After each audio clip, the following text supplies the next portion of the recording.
Assalamualaikum warahmatullahi wabarakatuh. Alhamdulillahilladzi an'amana bi ni'matil iman wal islam wal ihsan. Asyhadu an la ilaha illallah wahdahu la syarika lah. Wa asyhadu anna Muhammadan abduhu wa rasuluhu la nabiyya ba'da. Allahumma shalli wa sallim wa barik ala sayyidina Muhammadin wa ala alihi wa sahbihi wa sallim ajma'in.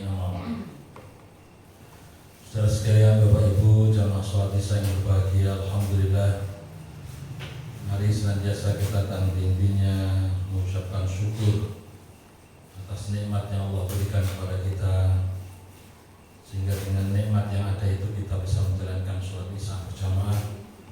Dan kita lanjutkan dengan kajian keislaman, utamanya adalah mengkaji ayat Allah Subhanahu wa taala, yaitu tentang tafsir ringkas daripada Al-Quran Al-Karim. Salawat dan salam semoga Allah limpahkan dan curahkan pada junjungan kita Nabi Agung Muhammad sallallahu alaihi wasallam serta para keluarga, para sahabat dan para pengikut yang setia hingga yaumul kiamah, dan semoga syafaat beliau untuk kita sekalian. Saudara sekalian, Bapak Ibu yang saya hormati, karena kita ini sebentar lagi akan memasuki bulan Dzulhijjah, yang mana di bulan Dzulhijjah itulah kemudian kaum muslimin menunaikan amalan sunnah yang disebut dengan hari raya Idul Qurban. Ketika kita memperingati dan mengenang Idul Qurban, maka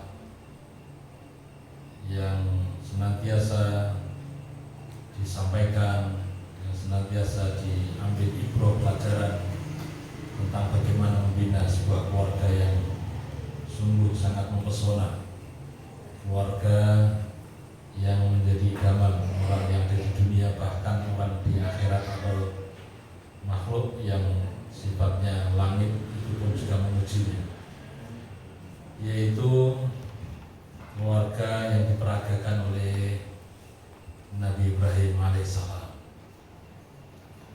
di mana di pertemuan yang lalu saya telah menyampaikan tentang Nabi Ibrahim sedang berdebat dengan Raja Namrud, dan Nabi Ibrahim pula meminta bagaimana Allah menunjukkan, menghidupkan, yaitu makhluk yang telah mati kemudian jadi hidup kembali.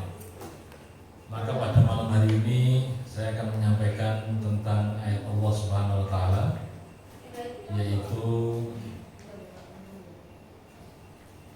tentang awal mula daripada penduduk Mekah Al-Mukarramah. Hadirin rahimakumullah, termaktub di dalam surat Ibrahim ayat 35. Kalau kita lihat satu temanya itu ya sampai ayat yang ke-41, itu satu tema, satu bahasa. Kalau bisa ya kita selesaikan malam ini, ya, walaupun ringkas, karena memang itu satu tema. Di ayat ini Allah memberikan informasi kepada kita sekalian tentang apa yang dilakukan oleh Nabiullah Ibrahim alaihissalam, utamanya adalah setelah meninggalkan istrinya yang namanya Ibu Siti Hajar dan anak tercintanya siapa? Nabi Ismail alaihissalam, di tempat yang belum berpenghuni pada saat itu, di tempat yang belum ada kehidupan yang namanya manusia.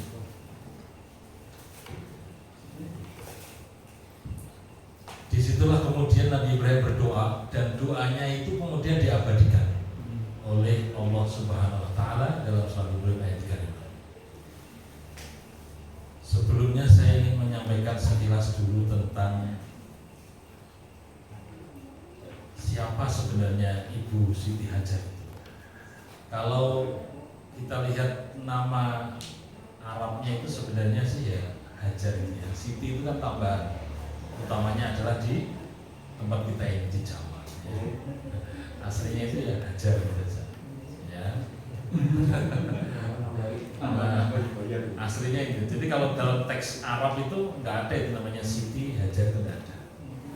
Ibu Sarah ya tulisannya Saroh gitu aja. Tapi di Jawa kemudian ditambahin Siti. Kalau kita lihat siapa istrinya Baginda Rasulullah SAW, mesti kita jawabnya siapa? Siti Khadijah. Aslinya nggak ada itu. Aslinya itu Khadijah binti Khuwailid radhiyallahu anha, gitu aja.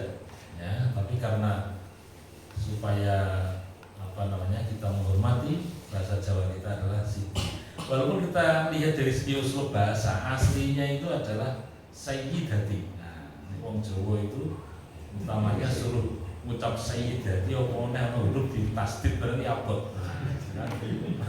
Sayyidati angel berat ya. Maka kemudian menjadi Siti. Nah, Siti itu aslinya adalah Sayyidati. Sayyid itu artinya adalah tuan kita, ya, bendoro kita, ya, maulana, kan? Aslinya begitu. Walaupun kalau kita lihat dari sisi puji-pujian, nah, kalau dulu itu kan orang sukanya puji-pujian ya. Itu memang kalau itu kan puji-pujian itu kalau nggak ada sitinya itu gadok ya. Coba dengarkan lagi. Eman banget wong ayu ora sembahyang. Pernah dengar Pak itu? Eman banget wong ayu ora sembahyang. Siti Khadijah luwih ayu tur sembahyang. Siti Khadijah luwih ayu tur sembahyang. Kan kayak selawatan. Sholli wa sallim iman ala Ahmad. Sholli wa sallim iman ala Ahmad. Wal ali wal ashabi iman qad wahada. Wal ali wal ashabi iman qad wahada. Enaknya pakai Siti Pak. Coba saya gunakan tidak pakai Siti, karena enggak enak. Eman banget wong ayu ora sembahyang. Eman banget wong ayu ora sembahyang. Khadijah dan enak ya. Makanya terus tahu apa? Siti. Nah, jadi mungkin boleh jadi begitu. Ini udah ada gaduh itu. Ya. Tapi aslinya menurut sejarah sebenarnya tulisannya adalah Sayyidati ya. Kalau bapak atau laki-laki Sayyid gitu kan.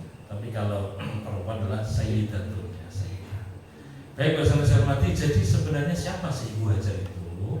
Memang berbagai riwayat ya menceritakan tentang beliau, tapi saya lihat yang masyhur yang saya baca dalam karya daripada seorang sejarawan ya,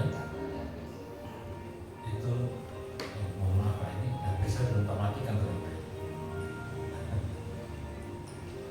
Sebentar Pak.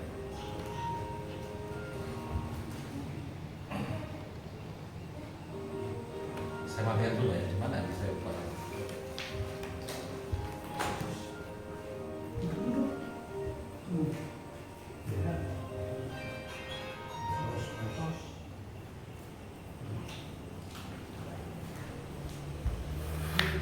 Oh, jadi sebenarnya Ibu Hajar itu adalah putri seorang raja yang kalau kita lihat dalam catatan sejarah itu raja-raja Mesir gelarnya adalah siapa?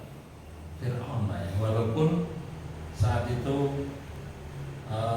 pada zamannya Nabi Ibrahim itu pun juga namanya Fir'aun. Tapi beda dengan Fir'aun zamannya Nabi Musa. Kalau Nabi Musa itu Ramses II. Ini masih lebih dulu lagi sebelum Ramses II. Karena Nabi Ibrahim lebih dulu daripada Nabi Musa alaihissalam. Jadi kisahnya adalah saat Nabi Ibrahim alaihissalam bersama dengan kafilah pada saat itu serombongan ya sedang melakukan suatu perjalanan dan kemudian melewati yang namanya negeri Mesir ini. Cuma negeri Mesir ini rajanya adalah Dolim. Dolimnya begini Pak. Dolimnya itu adalah suka, senang ya dengan wanita cantik, terutama adalah yang sudah apa? Bersuami gitu. Ya, kemudian saat itu prajuritnya itu ngerti kalau Ibu Sarah ini adalah seorang wanita yang tercantik pada zamannya Pak. Itu istri dari Nabi siapa? Ibrahim alaihissalam. Maka kemudian dengan rekayasa sedemikian rupa, bagaimana karena dipisahkanlah yang namanya Nabi Ibrahim bersama dengan Ibu Sarah. Walaupun kalau saya baca dalam sejarah saat itu supaya tidak terjadi senang ya raja ini dengan Ibu Sarah, Nabi Ibrahim menganggap Ibu Sarah ini sebenarnya bukan istri tapi apa? Adik perempuannya itu, gitu ya, adik perempuannya. Tapi tetap ternyata sang raja tetap senang gitu. Nah, namanya sudah raja itu ya. Baik, akhirnya pun dengan tipu daya dan kekuasaannya, Ibu Sarah pun berhasil dipisahkan dengan Nabi Ibrahim alaihissalam. Maka kemudian Ibu Sarah dibawa ke istananya raja ini, Raja Mesir, dan kemudian Nabi Ibrahim tidak bisa bersatu dengan Ibu Sarah. Baik, pada saat itu kemudian ketika raja ini mendekati Ibu Sarah atas izin Allah Subhanahu wa taala, ternyata Raja Zalim tadi kemudian dalam keadaan lumpuh, ya, tidak bisa bergerak dan tidak bisa mendekat kepada Ibu Sarah. Karena kesolihahan daripada Ibu Sarah, maka Raja Mesir pun saat itu memohon kepada Ibu Sarah, "Wahai Sarah, doakanlah kepada Tuhanmu. Kenapa saya kok seperti ini? Saya kok menjadi lumpuh, menjadi lumai seperti ini." Maka Ibu Sarah pun mendoakan kepada raja ini supaya sehat kembali. Karena seorang wanita yang solehah, doanya pun dikabulkan oleh Allah. Maka sang raja pun kemudian sembuh, sehat seperti sedia kala. Tapi wong jenenge Raja Zalim, jadi kumat lagi kok penyakitnya. Apa? Tetap kepingin mendekat siapa? Ibu Sarah, gitu kan? Ingin berbuat yang tidak baik kepada Ibu Sarah. Dan kemudian saat itu Ibu Sarah pun dilindungi oleh Allah Subhanahu wa taala, ditakdirkan oleh Allah bahwa Raja Mesir itu pun kemudian yang kedua kalinya lumpuh lagi, nggak berdaya lagi, dan kemudian minta lagi Ibu Sarah untuk mendoakan, ya, kemudian sehat lagi, dan situlah mulai tobat ini Raja Mesir. Nah, wujud tobatnya diantaranya adalah raja ini mempunyai anak perempuan. Nah, anak perempuan inilah yang namanya Ibu Hajar. Saat itu disampaikan kepada Ibu Sarah, "Wahai Sarah, engkau adalah seorang wanita yang solihah, engkau adalah seorang wanita yang baik, buktinya adalah doamu dikabulkan oleh Tuhan, ya, maka saya punya anak perempuan ini, tolong didik dia, hantarkan dia supaya menjadi anak yang baik pula." Baik, maka Ibu Sarah pun kemudian menerima, ya, yang namanya Ibu Hajar ini untuk ikut bersama dengan Ibu Sarah di keluarga Nabi Ibrahim alaihissalam. Maka kemudian yang namanya Nabi Ibrahim ini dipertemukan kembali dengan Ibu Sarah, tapi sambil ditemani oleh siapa tadi? Hajar, ya. Nah, setelah ditemani Hajar, maka kemudian mereka bertiga ini pun melanjutkan perjalanan menuju ke Palestina. Nah, jadi perjalanan itu ya memang kisah Nabi Ibrahim itu yang meliputi Mesir, kemudian Palestina, kemudian Makkah, Al-Mukarramah, Roma. Baik, kemudian mereka pun hidup bersama di kota Palestina. Dan selang beberapa tahun sampai umur 80 tahun ternyata mereka berdua ini tidak dikaruniai putra yang namanya Nabi Ibrahim bersama Ibu Sarah. Atas izin Ibu Sarah kemudian Nabi Ibrahim alaihissalam diminta oleh Ibu Sarah agar nanti punya putra, yaitu menikah dengan seorang wanita yang dididik langsung oleh Ibu Sarah, yaitu yang namanya siapa tadi? Ibu Hajar. Walaupun secara fisik menurut catatan sejarah, kalau Ibu Sarah tadi adalah berkulit putih, ya, kemudian Ibu Hajar adalah berkulit seperti orang Habsyah, orang berkulit hitam, ya. Nah, hadirin rahimakumullah, maka kemudian dari sini, ya, setelah nikah dengan Ibu Hajar atas izin Allah Subhanahu wa taala, maka Allah pun memberikan karunia kepada Ibu Hajar, yaitu putra yang namanya siapa? Ismail. Ketika setelah Ibu Hajar mempunyai putra yang namanya Ismail, kemudian ternyata namanya Ibu Sarah ini mulai merasa tidak nyaman, tidak enak. Mungkin kalau bahasa kita sekarang ya mulai cemburu gitu ya. Kenapa ini Ibrahim kok selalu mendekat kepada Ibu Hajar? Tapi dalam tulisan sejarah tersebut dengan bahasa yang indah saya baca itu, yaitu dengan mengatakan Allah saat itu kemudian mengetahui, memahami betul tentang bagaimana perasaannya Ibu Sarah. Ibu Sarah berdoa kepada Allah Subhanahu wa taala, "Ya Allah, jauhkanlah, ya, yaitu siapa? Hajar dan Ismail dari hadapanku, ya Allah." Nah, karena doa solihah, maka dikabulkan oleh Allah Subhanahu wa taala. Maka Allah pun perintahkan kepada Nabi Ibrahim alaihissalam untuk menempatkan Ibu Hajar dan anaknya Ismail ini, yaitu ke dekat Masjidil Haram yang saat itu masih belum berpenghuni, yaitu yang nantinya menjadi cikal bakal kota Mekah Al-Mukarramah. Kenapa dikatakan Mekah? Aslinya Pak, Mekah itu adalah menurut riwayat mengatakan dari kata kalimat bakah. Bakah itu yaitu dari kata bakah yaitu menangis ya. Memang saat itu si Ibu Hajar itu sampai kehabisan bekal, sampai nangis itu ketika bapaknya masih kecil si Ismail. Ada yang mengatakan begitu. Tapi bakah, ada yang mengatakan dari kata bakah itu artinya adalah sebuah lembah ya, wadin sama dengan waktu. Baik, itu hanya tulisan sejarah yang beda pendapat satu dengan yang lain. Tapi intinya rahimahullah, setelah Nabi Ibrahim alaihissalam kemudian membawa Ibu Hajar bersama dengan Ismail, yaitu menjauh dari Ibu Sarah dari Palestina, kemudian berjalan menuju ke Mekah Al-Mukarramah, dan saat itu ditempatkanlah Ibu Hajar bersama dengan Ismail ini di tempat peribadatan makhluk yang di bumi pertama kali, itu yang disebut dengan Ka'bah Al-Mukarramah. Jadi yang namanya Ka'bah itu Pak termasuk tempat peribadatan yang pertama ya. Bahkan kalau kita lihat, kita saksikan, itu pun dibuat ya oleh Allah Subhanahu wa taala sebelum Nabi Adam dicipta. Utamanya adalah Hajar Aswad itu ya. Baik. Nah, kemudian ada suatu kenangan yang menurut saya perlu kita ambil pelajaran. Begini ceritanya. Jadi setelah Nabi Ismail bersama dengan Ibu Hajar ya ditempatkan di dekat Masjidil Haram saat itu, di dekat Ka'bah Al-Mukarramah. Saat itu Nabi Ibrahim ya akan meninggalkan Ibu Hajar dan Ibu Sarah, Ibu Hajar dan Ismail ini.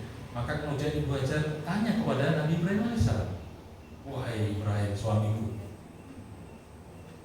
tegakah engkau menempatkan kami berdua, menempatkan anak kami yang masih kecil seperti ini di tempat yang belum berpenghuni, di tempat yang tidak ada tanam-tanaman, ya, di tempat yang tandus, tidak ada buah-buahan dan seterusnya.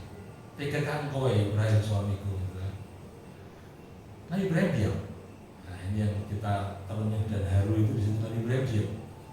Kenapa diam? Ya memang saat itu memang perintahnya Allah. Jadi Nabi Ibrahim adalah seorang nabi yang dekat dengan Allah, apapun yang diperintahkannya dijalankan ya. Nah kemudian belum sampai Nabi Ibrahim menjawab, Ibu Sarah pun bertanya lagi, "Wahai suamiku Ibrahim, apakah perlakuan engkau terhadap kami, saya dan anak kita Ismail, yaitu menempatkan di tempat yang seperti ini, itu adalah kehendak Allah? Apakah merupakan perintahnya Allah Subhanahu wa taala?" Maka kemudian Ibu Hajar pun mengatakan, Nabi Ibrahim pun mengatakan bahwa iya wahai Hajar, apapun yang aku lakukan terhadap dirimu dan anak kita Ismail, ini adalah merupakan perintahnya siapa? Allah Subhanahu wa taala. Jawaban seorang wanita yang sholihah yaitu dengan mengatakan, "Wahai suamiku Ibrahim, kalau memang ini adalah perintahnya Allah, kalau memang ini adalah kehendaknya Allah, dan memang harus saya lakukan sebagai seorang hamba Allah yang atas perintah Nabi yaitu Ibrahim alaihissalam, maka saya yakin Allah tidak akan menyia-nyiakan, Allah tidak akan membiarkan kami kelaparan, Allah akan menjamin hidup kami, dan Allah akan memfasilitasi hidup kami berdua." Baik, kemantapan jawaban daripada Ibu Hajar ini kemudian membuat mantap Nabi Ibrahim untuk meninggalkan mereka berdua di dekat Masjidil Haram. Perjalanan dari Ka'bah tadi, Masjidil Haram, menuju ke Palestina, ke rumahnya Ibu Sarah. Maka saat itu di tengah-tengah itulah Nabi Ibrahim alaihissalam berdoa. Doanya ini kemudian diabadikan di dalam surat Ibrahim ayat 35. Bunyinya, "A'udzubillahi minasyaitonirrajim. Bismillahirrahmanirrahim. Wa idz qala Ibrahim rabbi ij'al hadzal balada aminan wajnubni wa baniya an na'budal asnam."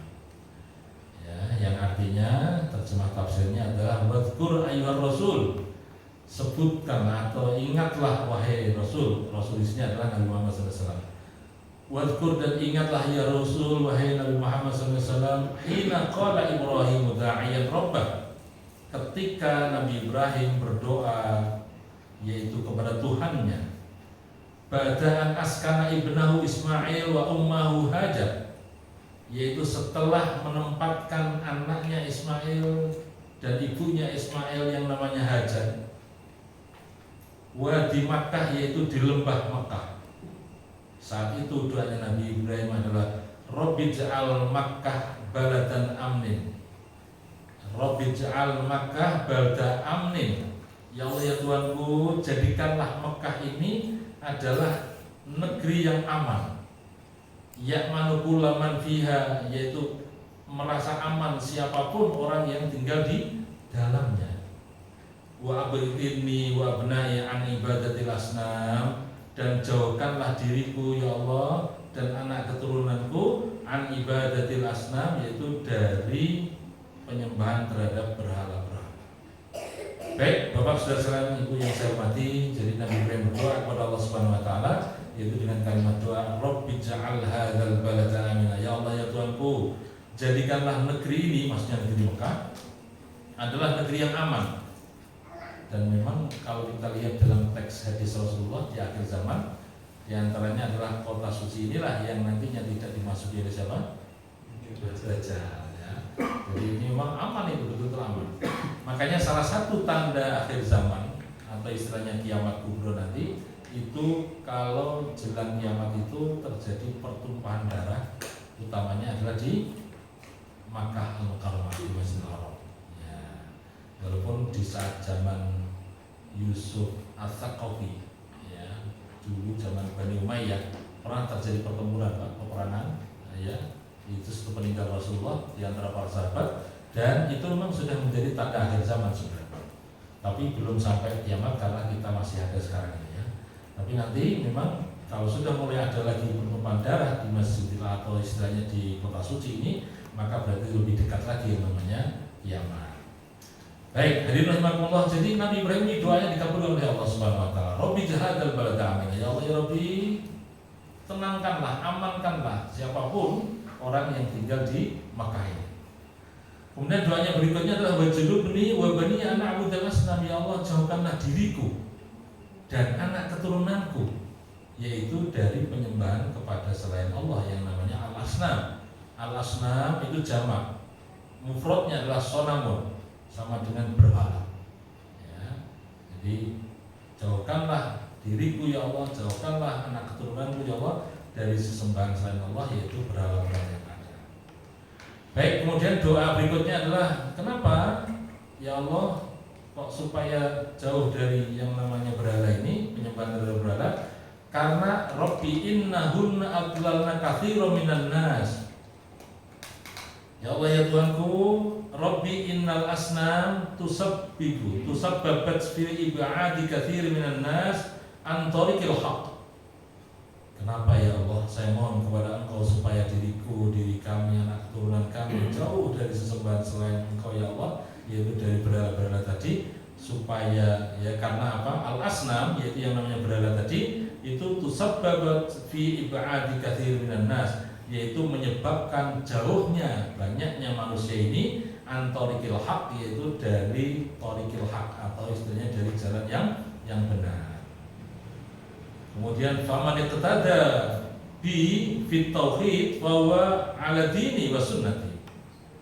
Barang siapa yang mengikuti diriku, kata Nabi Ibrahim, barang siapa yang ikut pada diriku, yaitu di dalam pelajaran atau istilahnya agama tauhid, berarti ala dini, berarti ikut agamaku, wa sunnati, dan sunnahku.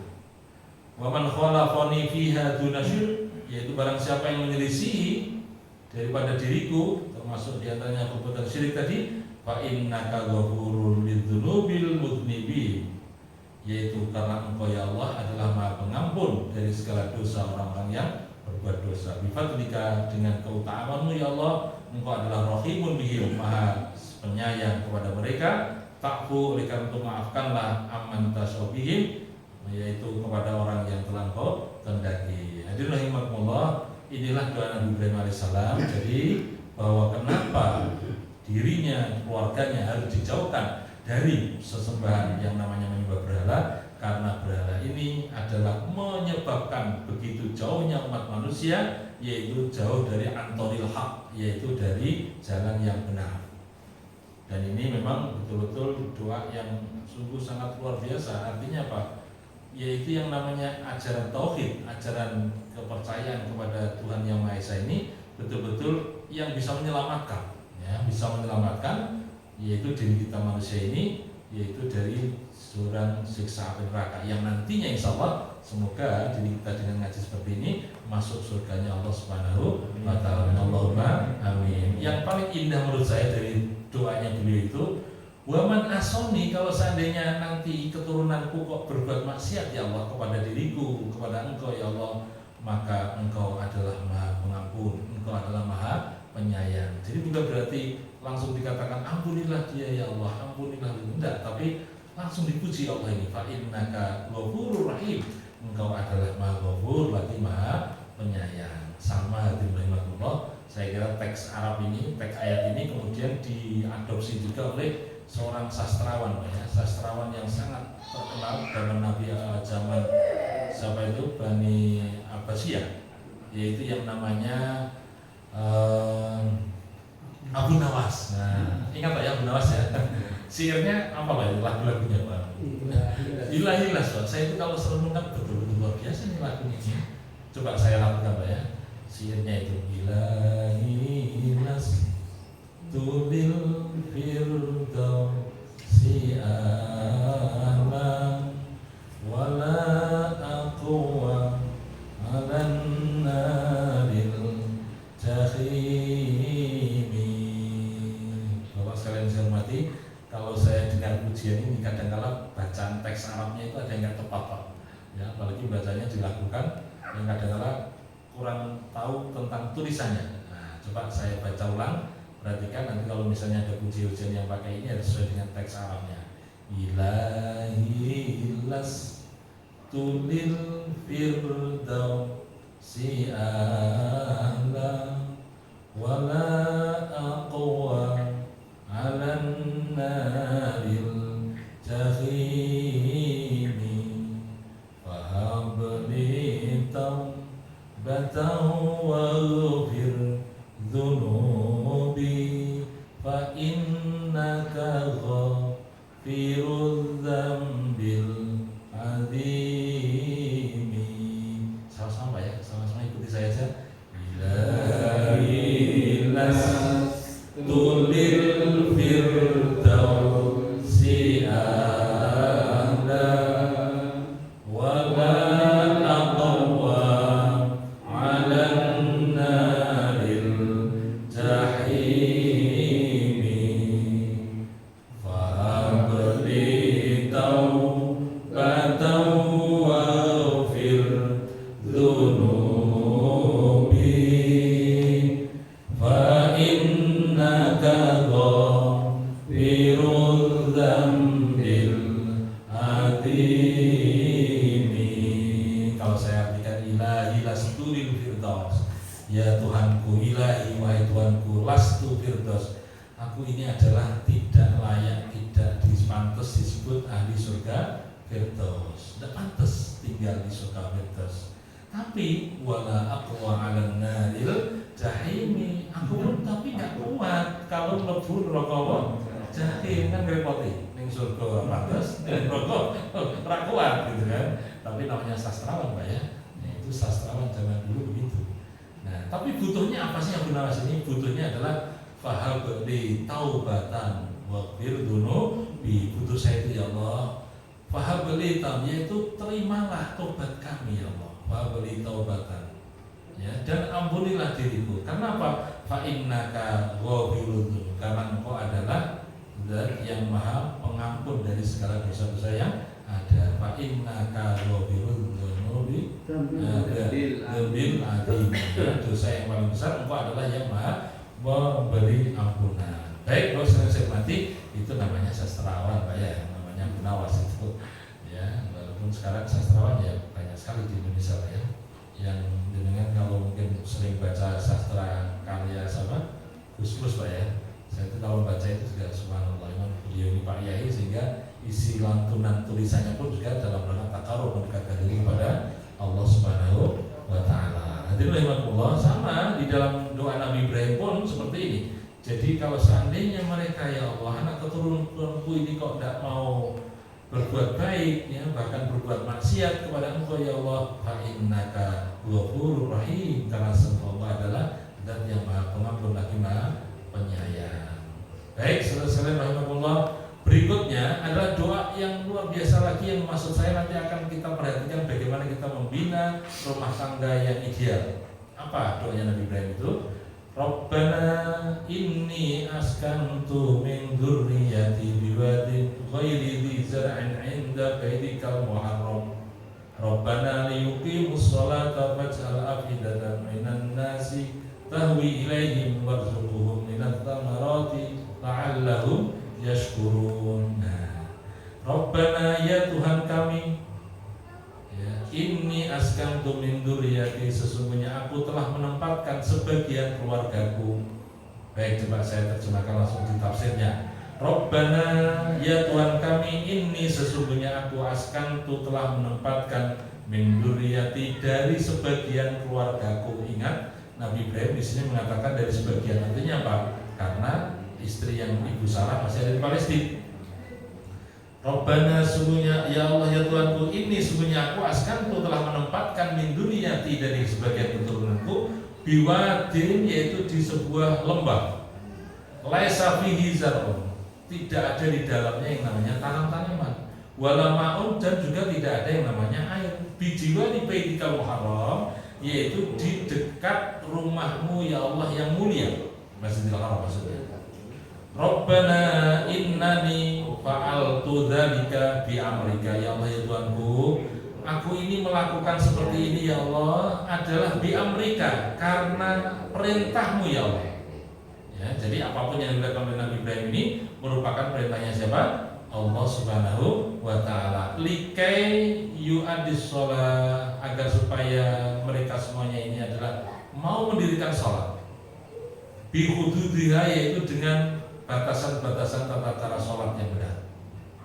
Faj'al quluba ba'di khalquka, dan jadikanlah hati, yaitu sebagian makhlukmu ya Allah, yaitu tanzawi ilaihim, senantiasa cenderung condong kepada mereka, wa tahunnu, dan merasa rindu. Nah, kemudian ya Allah, warzuqhum, dan berilah rizki kepada mereka ya Allah, fi hadzal makan, di tempat ini, min anwa'is thamar, yaitu dari berbagai macam buah-buahan, likai yashkuru, agar supaya mereka bersyukur kepada Engkau ya Allah, ala adimi ni'amika, atas nikmatmu yang besar yang banyak. Fastajaballahu da'ahu, maka Allah pun mengijabai, mengabulkan doanya Nabi Ibrahim alaihis salam. Bapak Ibu hadirin rahimakumullah, mari kita perhatikan, kita lihat doa Nabi Ibrahim ini dikabulkan 3 di sini. Apa itu? Pertama adalah yaitu menempatkan keturunannya, namanya Ibu Hajar dan Ismail ini, yaitu di dekat Masjidil Haram, supaya apa? Liyuqimus shalah, supaya mereka semuanya bisa mendirikan sholat. Ini menjadi pelajaran bagi kita sekalian, bahwa kita ini kalau ingin bertempat tinggal, kalau kita ingin menempati sebuah wilayah, gitu kan, itu jangan lupa yang menjadi pertimbangan pertama kali apa? Masjid. Pertama kali adalah sholat itu, yaitu yang namanya musola atau masjid. Makanya sangat saya setuju sekali di kompleks kita ini, bahkan masuk pertama kali perumahan disambut dengan apa? Musola, gitu ya. Tidak apa-apa, tapi ini kan merupakan suatu simbol meniru milahnya Nabi Ibrahim alaihissalam, yaitu meniru bagaimana Nabi Ibrahim saat menempa keluarganya itu menjadi keluarga yang sakinah mawaddah warahmah. Baik, ini yang pertama. Jadi bagaimana yang menjadi pertimbangan di dalam menempati sebuah rumah, gitu kan, itu berarti mari dekatlah dengan apa tadi? Musola atau masjid. Supaya apa? Liyuqi musola, supaya bisa mendirikan sholat. Baik, ini yang pertama dari Nabi Ibrahim. Kemudian yang kedua, Nabi Ibrahim minta apa? Faj'al afidatan minan nas, ya Allah, jadikanlah hati dari setiap manusia ini adalah tahwi ilaihim, senantiasa cenderung senang, cinta, rindu ilaihim, kepada mereka. Ya, kira-kira doanya Nabi Ibrahim dikabulkan ya Pak?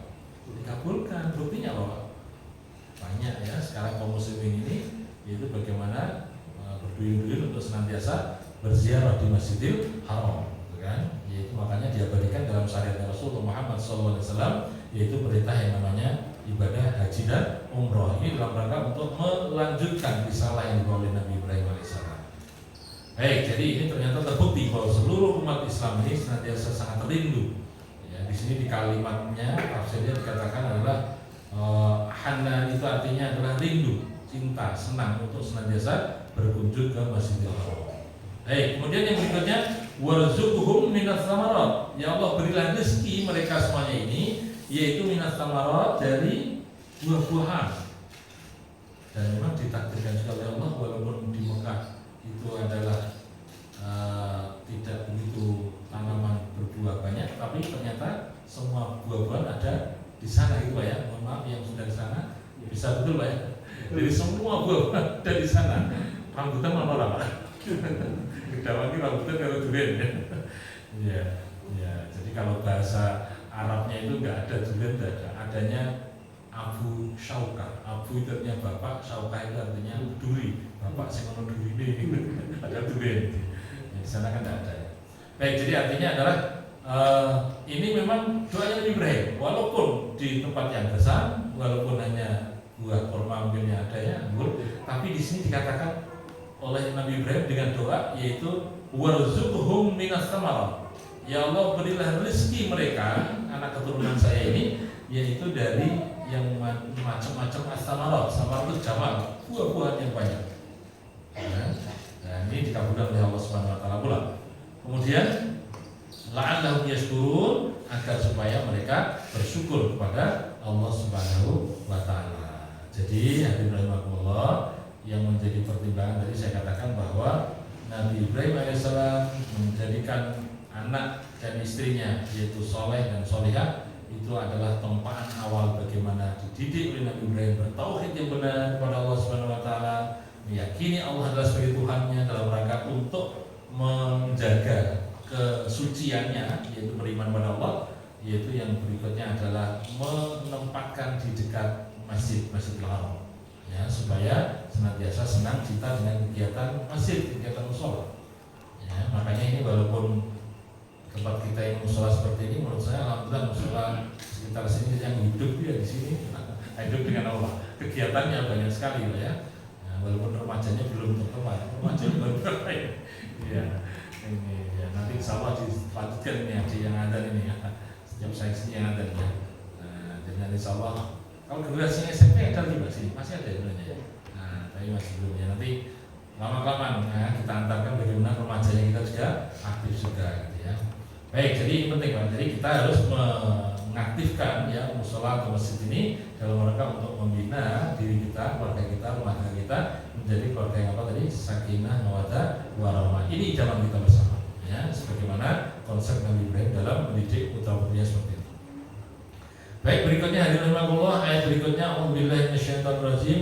Rabbana innaka ta'lamu ma nukhfi wa ma nu'lin wa ma yakhfa 'alallahi min syai'in fil ardi wa la fis sama.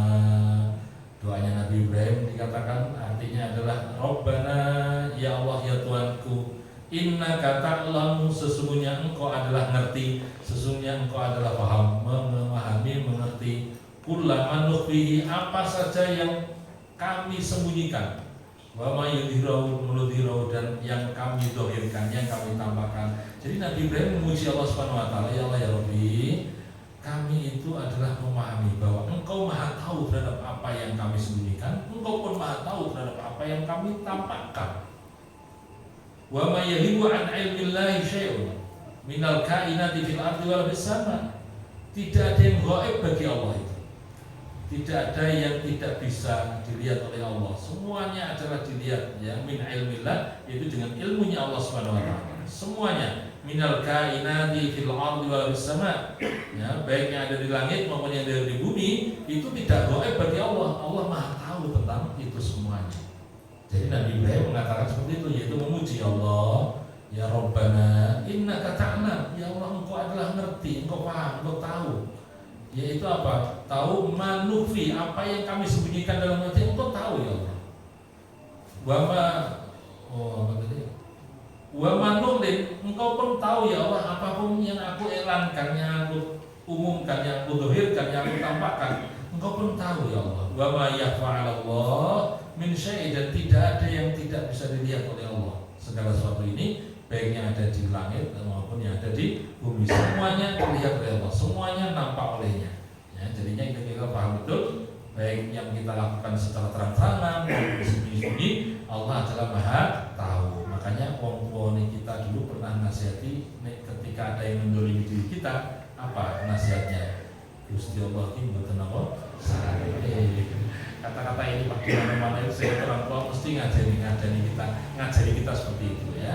Jadi ketika ada orang yang mendolimi kita, orang yang menyakiti kita, gitu kan, mesti orang tua kita ngajari Gusti Allah ini ora sare, bakal apa memberikan sesuatu yang memang sesuai dengan kehendak Allah Subhanahu wa taala. Baik, hadirin rahimakumullah, jadi memang betul Allah adalah ta'lam wa apa yang didohirkan maupun yang dinampakkan, yang disembunyikan, semuanya Allah Maha tahu. Baik, kemudian doa berikutnya adalah alhamdulillahilladzi wa bali 'alal kibari Ismail wa Ishaq. Alhamdulillahilladzi wa bali 'alal kibari Ismail wa Ishaq. Alhamdulillah, itu artinya segala puji bagi Allah. Jadi di sini dikatakan bahwa yusni Ibrahimu 'ala Allah Ta'ala fayaqulu alhamdulillahilladzi razaqani 'ala kibari sinni walidayya Ismail wa Ishaq. Ya, jadi Nabi Ibrahim mengucapkan syukur alhamdulillah, yaitu dengan mengatakan maha suci Allah yang telah memberikan rezeki kepada diriku di usia tuaku ini, yaitu anak yang namanya Ismail dan Ishaq. Ba'da du'ai ayyuhabari minas sholihin, yaitu setelah doa ini supaya diberi anak yang soleh dan soleh ya. Inna Rabbi lasami'ud du'a, sesungguhnya Tuhanku adalah maha mendengar setiap apa yang dipanjatkan doa. Mimman da'ahu, siapa saja yang mau berdoa. Wa qad da'autu, sungguh doaku telah dikabulkan oleh Allah dan tidak pernah kecewa ya. Harapanku selalu dikabulkan oleh Allah Subhanahu wa taala. Hadirin rahimakumullah, doa ini dipanjatkan berarti setelah 14 tahun kurang lebihnya dari kelahirannya Nabi Ismail. Jadi jarak kelahiran Nabi Ismail dengan Nabi Ishaq berapa tahun tadi? 14 tahun Pak, kurang lebihnya ya. Sehingga kalau 80 tahunan ya Nabi Ismail itu lahir. Nah maksudnya gini, kalau urutan itu Nabi Ibrahim baru melahirkan punya anak namanya Ismail, berarti 14 tahun berikutnya baru punya anak lagi yang namanya Ishaq dari ibu Sarah. Ibu Sarah berarti sudah hampir berapa tahun itu ya, sudah tua sekali. Tapi karena takdirnya Allah, atas izin Allah, walaupun sudah sepuh, sudah tua, tapi kemudian tetap dikaruniai putra, dan itulah yang namanya Nabi Ishaq. Makanya Nabi Ibrahim tadi berdoa, yaitu dengan mengatakan alhamdulillahilladzi razaqani 'ala kibari sinni. Segala puji bagi Allah yang telah memberikan rezeki kepada diriku yang sudah tua ini, umur yang sudah tua, yaitu dua anak yang soleh, Ismail dan Ishaq. Hadirin rahimakumullah, akhirnya pun yang pernah saya ceritakan bahwa dua nabi inilah yang nantinya akan menurunkan nabi-nabi berikutnya. Makanya Nabi Ibrahim dikenal dengan sebutan apa? Abul Anbiya wal Mursalin. Apa artinya? Bapaknya para nabi dan para rasul. Karena apa? Karena dari mereka itulah para nabi dan rasul itu diturunkan di muka bumi ini. Walaupun kalau kita lihat dalam sejarah, memang rentetan jalur dari Nabi Ishaq lebih banyak yang dijadikan para nabi dibanding jalur yang dari Nabi Ismail alaihissalam. Ya, walaupun akhirnya pun Nabi akhir zaman itu bukan dari jalurnya Nabi Ishaq, tapi jalurnya Nabi Ismail. Ya, makanya kemudian mohon maaf kalau kita lihat dalam catatan kenapa orang Yahudi sampai sekarang pun tidak senang dengan orang Islam, diantaranya adalah salah satunya penyebabnya adalah kenapa Nabi akhir zaman yang ditunggu-tunggu oleh mereka Ini untuk dalam rangka menyelamatkan dunia, ternyata bukan dari keturunan jalur Nabi Ishak, tapi malah dari jalur siapa? Nabi Ismail. Makanya wajar ketika saat Nabi Muhammad Sallallahu Alaihi Wasallam umur belasan tahun dan kemudian diajak rihlah, yaitu bisnis ya, berdagang oleh paman Abu Thalib menuju ke negeri Syam. Ya, di tengah perjalanan maka kemudian ketemu dengan seorang pendeta yang namanya pendeta siapa? Buhairah.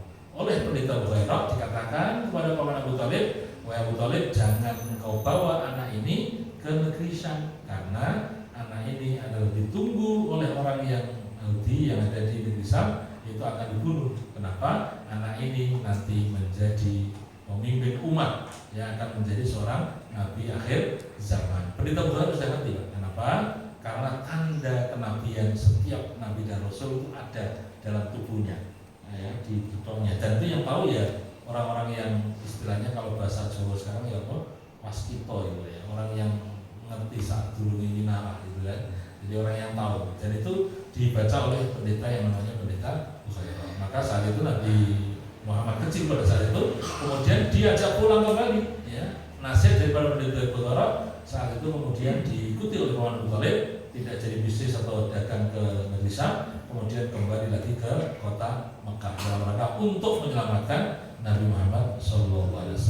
Hadirin rahimakumullah. Jadi Nabi Ibrahim, doa yang ayat ini adalah setelah Nabi Ishak lahir, berarti 14 tahun setelah kelahiran Nabi Ismail.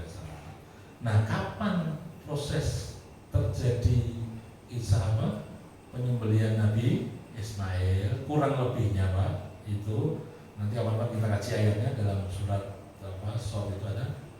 Ya, itu umurnya sekitar di bawah 14, jadi sekitar 13, 12 tahun ya. Ya, yang nanti kemudian biasanya nanti akan diceritakan, dikisahkan di saat acara Idul Kurban. Tapi nanti kalau apa insyaallah ini Idul Kurbannya apa kita ini? 9 Juli, masih lama ya. Nanti pertemuan berikutnya coba ayat nanti kita kupas ya, kita bahas ya tentang bagaimana proses penyembelihan dan yang ada di dalam tafsirnya. Baik Bapak hadirin Ibu yang saya hormati.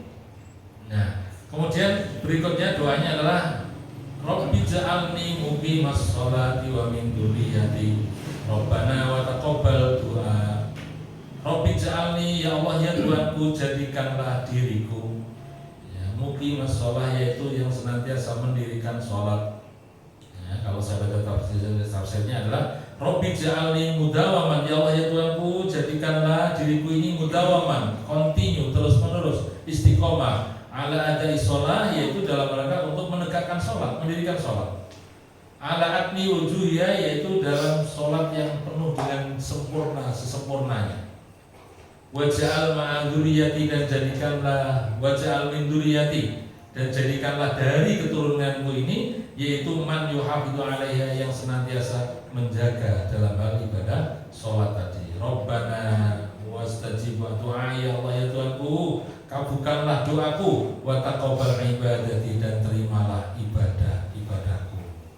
Nah, kemudian doa yang terakhir, Rabbana birli wa liwalidayya wa lil mu'minina wa yawma yaqumul hisab. Nah, ini doa yang terakhir ini adalah doa yang saat itu belum tahu kalau bapaknya Nabi Ibrahim ini adalah tidak dalam keadaan beriman. Coba saya terjemahkan doa yang terakhir, Rabbana ighfirli wa liwalidayya wa lil mu'minina yawma yaqumul hisab.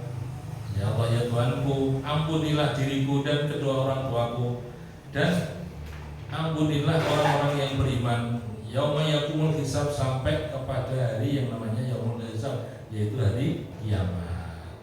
Bapak sekalian yang saya hormati, Ibu yang saya hormati, jadi Nabi Ibrahim itu mendoakan kita, ya, mendoakan kita, termasuk kita ini, ya, yang senantiasa mendirikan sholat, apa?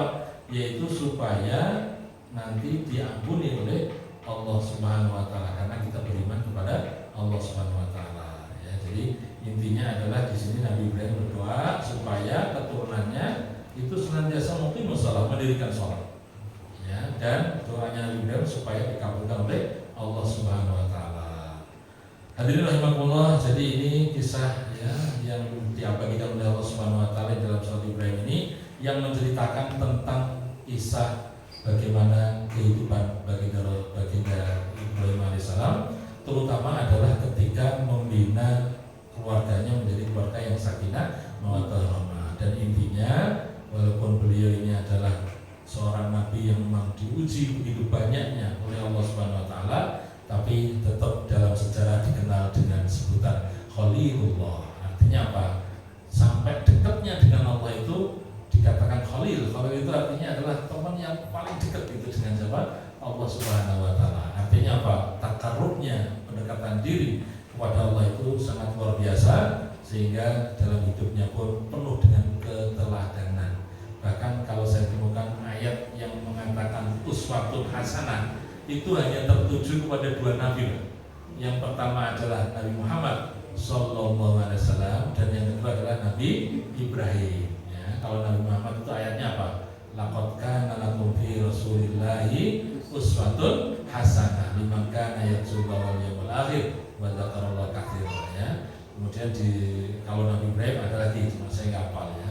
Jadi artinya adalah ini semuanya menunjukkan yang dikatakan oleh Allah untuk menjadi uswah hasanah itu adalah Nabi Ibrahim dan Nabi kita Muhammad Sallallahu Alaihi Wasallam. Sehingga tepat sekali kalau kita ingin jalan Idul Kurban seperti ini, kita mengkaji kehidupan beliau, tapi berdasarkan ayat Al-Quran, ya, supaya kita tidak keliru dalam memahaminya dan betul-betul murni petunjuk dari Allah Subhanahu Wa Taala, insyaallah. Demikian Bapak hadirin rahimakumullah, Ibu yang saya hormati, saya kira yang dapat kami sampaikan, ya, walaupun belum ada 1 jam tapi tidak masalah. Yang penting ini menjadi niatan kita bersama dalam rangka bertakarub mendekatkan kepada Allah Subhanahu Wa Taala. Kita kaji ayat-ayat Allah. Semoga Allah memberikan pemahaman kepada kita sekalian, dan semoga Allah memberikan kemudahan kepada kita sekalian untuk memahami ayat-ayat ini sehingga kita selamat dunia hingga di akhirat kelak. Demikian yang dapat kami sampaikan. Semoga ada manfaatnya. Bila taufiq wal hidayah. Wassalamualaikum warahmatullahi wabarakatuh.